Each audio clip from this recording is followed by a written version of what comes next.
Welcome to స్పన్నీస్ kitchen 1990. ఈరోజు మనం చేసుకోబోయే ఐటమ్ వచ్చేసి రాజ్మా చోలే మిక్స్డ్ కర్రీ అండి. దానికి కావాల్సిన ఇంగ్రీడియంట్స్ ఒకసారి చూసేద్దాము. మేము నైటే నానబెట్టేసుకున్నాము chole, rajma and red chana, onions, green chillies, tomatoes, salt, కారము, పసుపు, అల్లం వెల్లుల్లిపాయ పేస్ట్, రాజ్మా మసాలా, ధనియా మసాలా అండి. అప్పుడు తయారు చేసుకునే విధానం చూసేద్దాము. స్టవ్ వెలిగించుకొని కుక్కర్ పెట్టేసుకుని అది హీట్ ఎక్కగానే ఆయిల్ వేసేసుకుందాము. ఆయిల్ హీట్ ఎక్కగానే ఆనియన్స్, పచ్చిమిర్చి వేసేసుకుని ఒకసారి మంచిగా కలిపేసుకుందాము.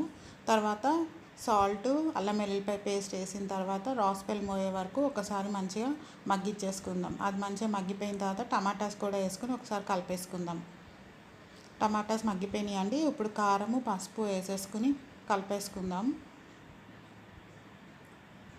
ధనియా మసాలా కూడా వేసేసుకుందామండి.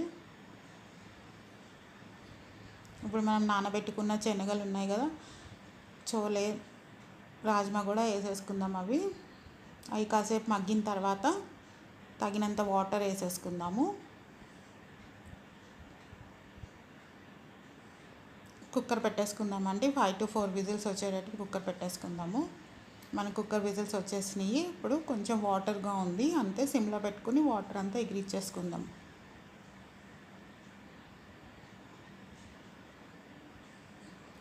లాస్ట్లో రాజ్మా మసాలా వేసేసి మంచిగా కలిపేసుకుందాము.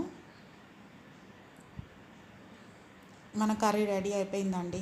Rajma chole mixed curry ready అయిపోయిందండి. ఇది రోటీస్లో కానీ రైస్లో కానీ బాగుంటుంది. మీకు కనుక నచ్చితే ఒకసారి ఇలా ట్రై చేసి చూడండి వెరైటీగా. మా ఛానల్ లైక్ చేయండి, షేర్ చేయండి, కామెంట్ చేయండి. Thank you.